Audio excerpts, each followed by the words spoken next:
안녕하세요. 이동섭 작가입니다. 안녕하세요, 남시장입니다. 자, 오늘은 취향에 대해서 한번 네. 얘기하는 날이죠. 네. 저희 취향인데 책으로 한번 해볼까 해서 네. 한국 사람들이 정말 좋아하는 소설가 중에 한 명이고 이 소설가 얘기할 때마다 사람들은 이러면서 약간 미묘한 표정을 짓는 그런 소설가죠.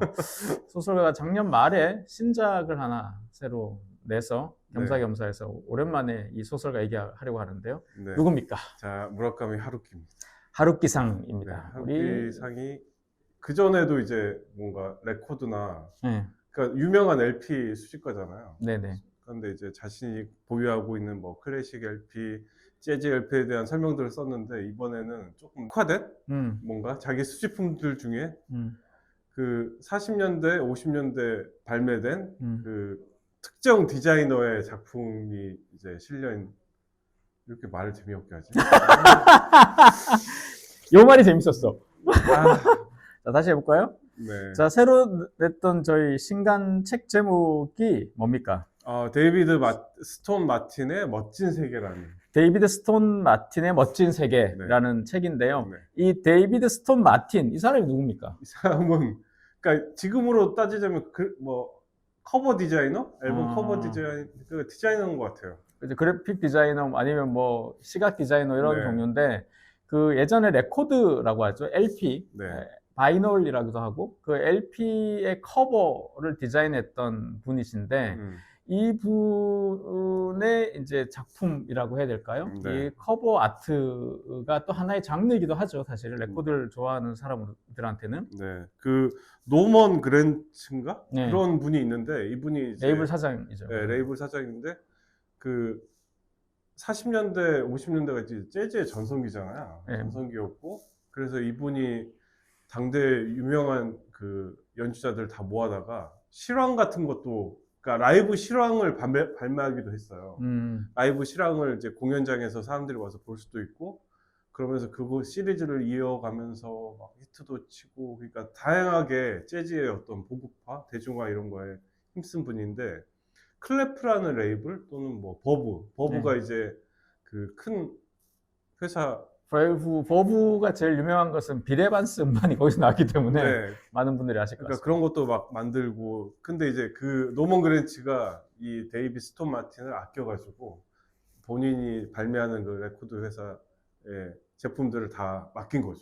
근데 그때는 전속으로. 사실 커버 아트라고 하는 이런 말이 나중에 생겼는데요. 그 앨범 커버에 돈을 쓰지 않던 시대였습니다. 그렇죠. 인쇄술과 여러 가지로 해서 그냥 흑백으로 그렇죠. 보통 사진이 대부분이었죠. 그래서 재즈 LP 보면 뭐 레스트 영이든 찰리 버드든 이런 사람들 보면 다 대부분 흑백 사진이 있는 이유는 그런 현실적인 이유도 있었는데 이 데이브 스톤 마틴의 표지 커버를 보시면 굉장히 여러 색감들도 있고 약간 애가 그린 동화 같은 장면들도 있고 그러니까 그 지금 봐도 약간 나름 세련된 느낌이 있는데 그 당시에 다른 음반들과 비교해 보면 굉장히 눈에 띄는 디자인인 것은 분명해요. 그래서 하루키가 뭐 워낙 유명한 재즈 광이잖아요. 네. 그래서 음반을 대체로 재즈, 뭐 클래식 음반도 많이 모으긴 했지만 재즈 음반을 참 많이 모으고 재즈에 대한 또 뭐 감시관이라고 그래야 되나? 뭐 본인이 좋아하는 취향이 확고하잖아요.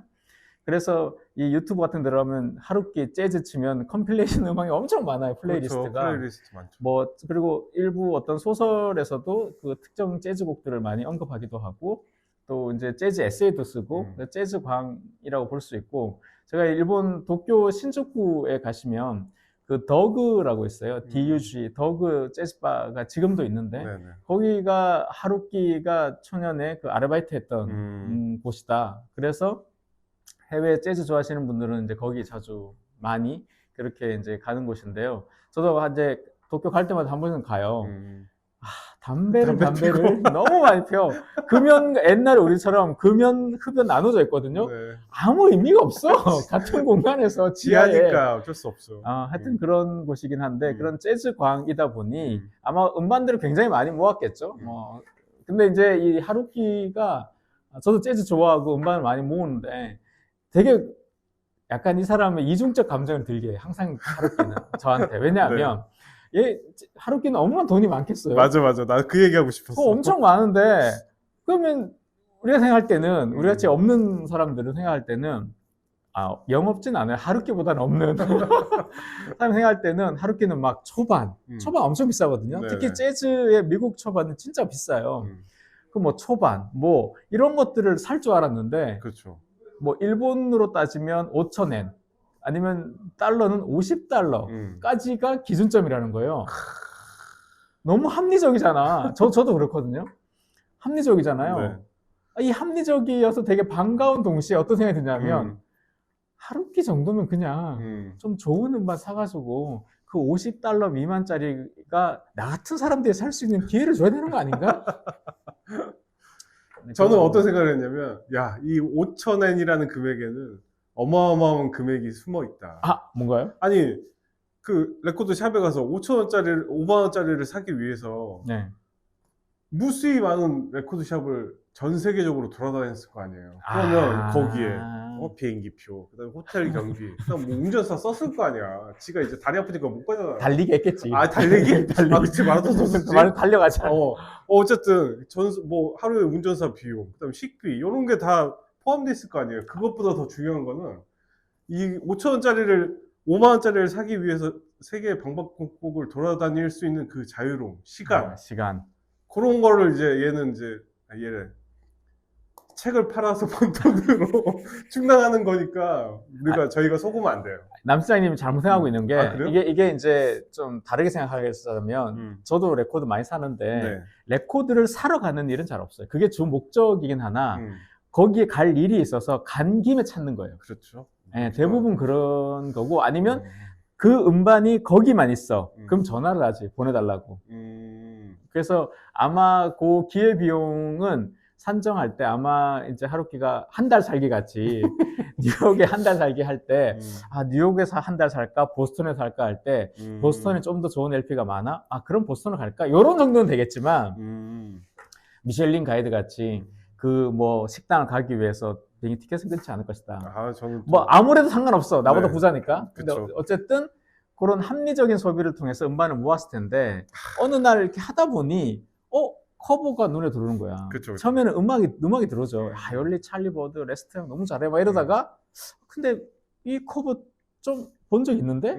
그리고 이제 커버 보는 기억력이 좋아야 돼. 왜냐하면 이게 커버에 따라서 초반, 재반 이런 거에 따라 좀 달라지거든요. 색감이 좀 달라지고. 색깔 달라지고 약간 좀 달라, 미묘하게 디자인이. 그러다 보니까 많이 보다 보고 자주 보고 자주 듣다 보니까 잠깐만, 나 이거 본 적 있는데 하면서 데이브 스톤 마틴 섹션이 생겼을 거예요. 그렇죠. 연주자 섹션이 아니라. 그러면서 그걸 모아서 100여 장쯤 되었을 때 자각했대. 그 전에도 알았을 거야. 그러다가 이제 180여 장이 되었을 때 이제 그걸 모아서 이제 책으로 이제 쓴 거가 이제 바로 이 책인 거죠. 그러니까 여기서 방점은 재즈 뮤지션 얘기도 자연스럽게 나오죠, 당연히. 나오지만 이 커버에 대한, 그러니까 재즈에 대한 하루키의 어떤 오랫동안 들었던 사람으로서의 어떤 이야기, 편안한 이야기와 더불어서 플러스 알파로 이제 커버 아트에 대한 이야기도 들을 수 있다.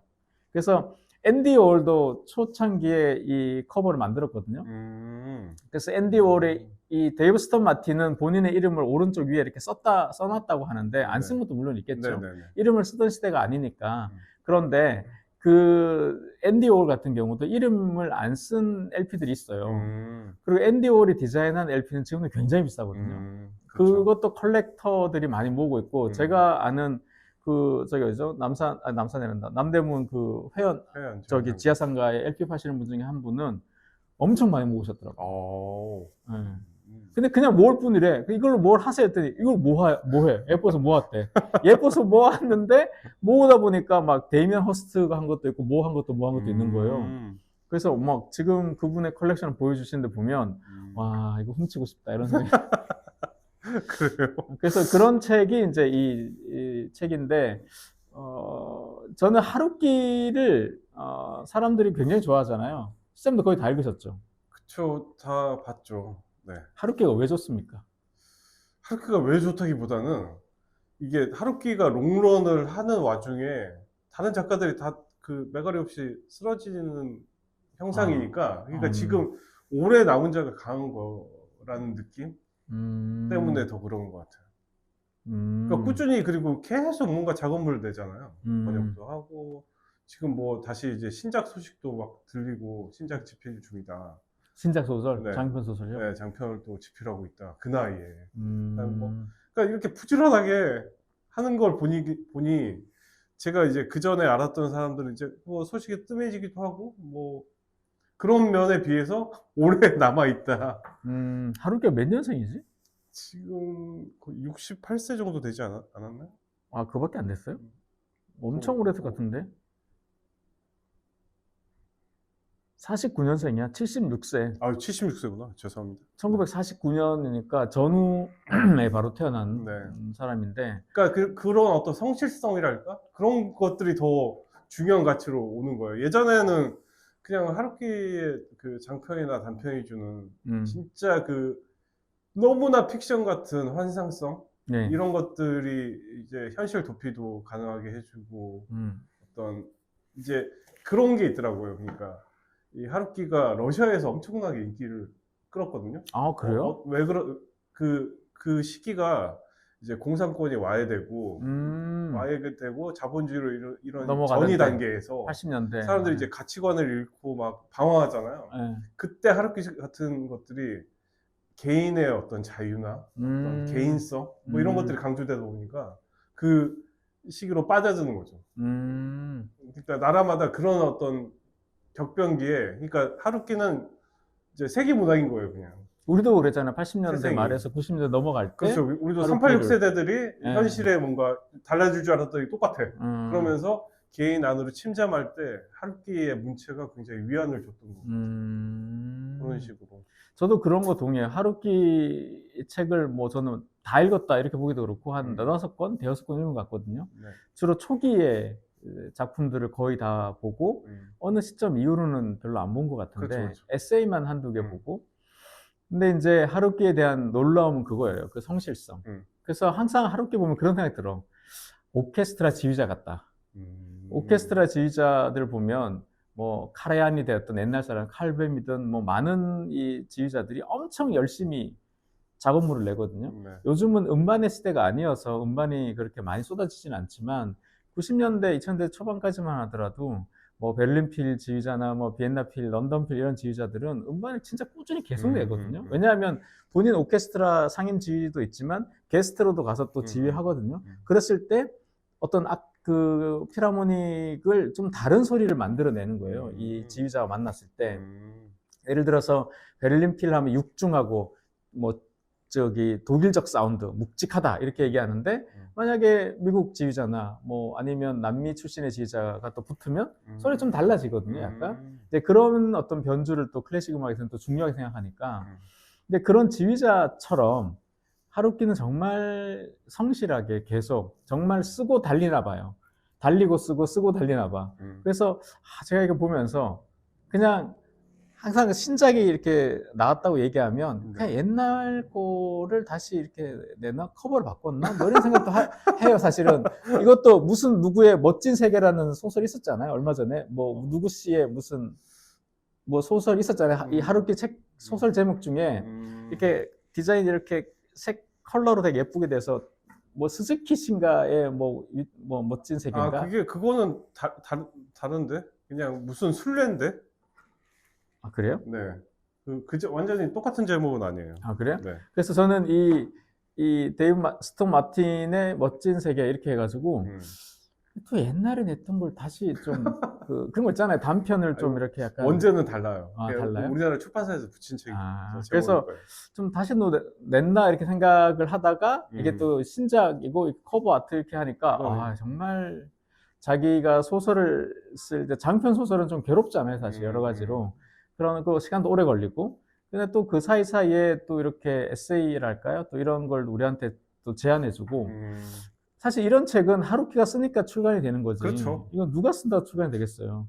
그런 면에서 너무 반갑죠, 사실은. 네. 심지어 하루키는 자기 티셔츠 모은 거 맞아, 그것도 그런 냈어요. 책도 냈잖아요. 네. 대박이에요. 그러니까 누가 생각해 보면 어쨌든 그 자리까지 간 것도 저는 부럽고 존경스러운 면인 것 같아요. 끊임없이 쓰고 여행 가고 이런 것도. 그러니까 물론 이제 하루키도 모든 소설과 똑같아요. 뭐 처음에 썼던 그 자기가 혼신을 기울여서 잘못 썼던 책을 다 리바이벌하고 다 재반복하고 자기 복제하고 그런 와중이지만 그래도 저는 이런 작가가 없잖아요. 없죠. 네. 79세면 사실은 49년생이면 76세. 49년생이잖아요. 그러면 곧 80인데 음. 우리 아버지보다 4살 어린데 우리 음. 아버지 생각하면 너무 젊은 거지. 음. 그죠? 너무 젊고 뭐 이렇게 이빨 빠진 호랑이가 아니라 그냥 항상 자기 그냥 리듬대로 이렇게 쭉 가는. 그래서 아마 오케스트라 지휘자처럼 죽는 순간도 글 쓰고 있을 것 같은 그러니까 그런 느낌이어서 참 요즘 젊은 글 쓰는 이게 지망생들이 하루키의 어떤 유명세를 부러워할 것이 아니라 그의 성실함을 좀 그렇죠. 본받아야 될 것 같아요. 그러니까 하루키가 비판받았던 지점이 이제 90년대 후반에 이 사람은 뭐 어떤 사회 현상이나 역사적인 의식이나 뭐 이런 게 없다. 거대 담론이 없다.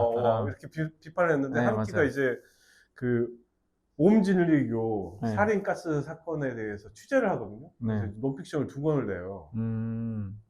그게 이제 실제 그 가해자를 인터뷰하고 피해자를 인터뷰해가지고 언더그라운드라는 책을 쓰거든요. 이제 그 책 이후로 이제 조금 이제 바뀌어요. 현실 참여적이나 이제 역사적인 어떤 자각이나 이런 것들은 소설 내에 좀 녹여내는? 네, 녹여내고 그러면서 조금 이제 바뀌었는데 여전히 일본 내에서도 사실 하루키는 좀 별개로 취급하는 그런 현상이 있는 것 같아요. 일본 내에서도 이제 뭔가 평론가들이 부럽겠지.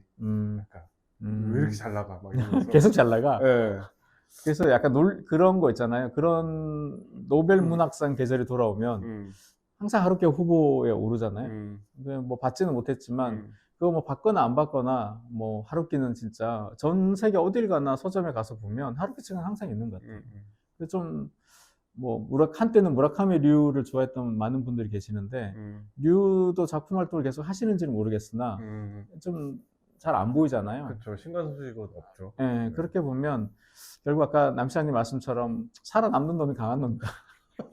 그걸 지금 보여주고 있는 것 같아요. 네, 하루키. 그래서 저는 글 쓰는 사람이라면 장르가 소설이든 뭐든 그 성실함을 좀 진짜 배워야 된다고 생각해요. 네. 소재를 막 멀리 가서 남극 북극 여행할 게 아니라 특이한 걸 구하는 것이 아니라 거장들은 항상 일상적인 것을 좀 다르게 표현하잖아요. 그런 것처럼 하루키도 자기 주변에 자기 좋아하는 티셔츠, 자기 좋아하는 뭐 레코드, 자기 좋아하는 음악, 뭐 이런 것들에 대해서 자기 좋아하는 여행, 뭐 이런 것들에 대해서 이렇게 쓰잖아요.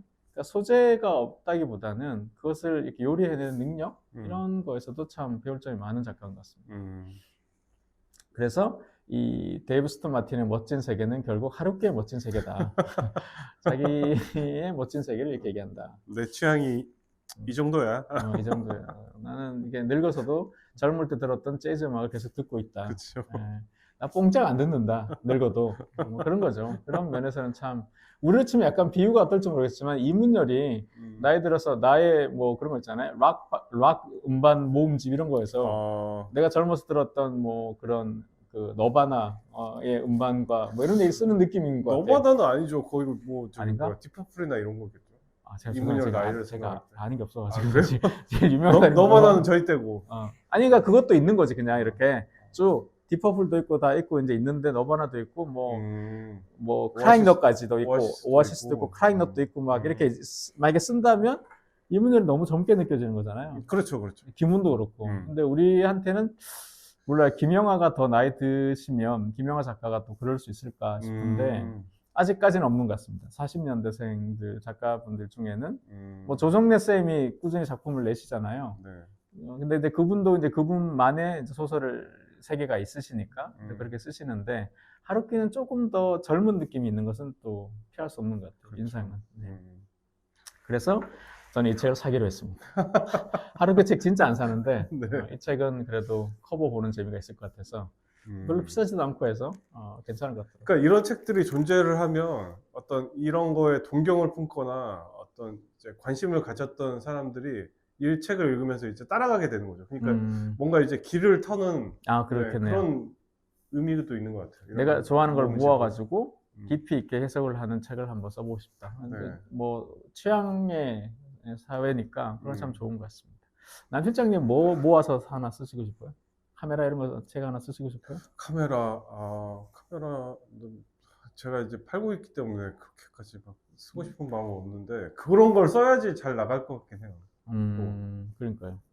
이제 뭐 북커버든 뭐 항상 음악 저도 이제 클래식이든 재즈든 많이 들으니까 커버 아트에 대한 건 항상 그 생각이 있거든요. 특히 네네. 명화로 된 클래식 커버 많잖아요. 네네. 근데 너무 단선적이어서 저는 쓰기가 뭐 새로운 게 생기면 모르겠는데 근데 언젠가 꼭 쓰고 싶은 책 중에 하나가 그거예요. 딱 한 권만 쓸 수 있을 것 같거든요. 저는 이 클래식이든 재즈든 이 커버와 음악의 어떤 상관관계.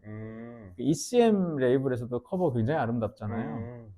그래서 음악과 그러니까 이미지와 음악의 어떤 뭐 삼투압이랄까 융합이랄까 이제 그런 거에 관한 글을 쓰고 싶은데 너무 기존에 난 책들을 보면 그냥 뭐 각기 설명하는 정도더라고요. 그게 아니라 뭐를 쓰고 싶은데 하루키도 사실 내용은 다르지 않더라고요. 맞아요, 맞아요. 그래서 그냥 이런 거밖에 없나라는 생각이 들면서도 어느 날 언젠가는 이걸 쓰면 되겠다라는 생각이 들 수도 있지 않을까라는 생각이 드는데 저도 꼭 써보고 싶은 책 중에 하나가 이런 주제인 것 같아요. 기대하십시오. 기대하겠습니다. 네. 자, 마지막으로 하신 말씀? 마지막으로 저는 하루키는 그런 면에서 진짜 성실의 표본이다. 네. 그래서 노벨 성실상 줘야 된다 생각하고 있습니다. 자, 오늘 여기까지 하겠습니다. 고맙습니다. 감사합니다.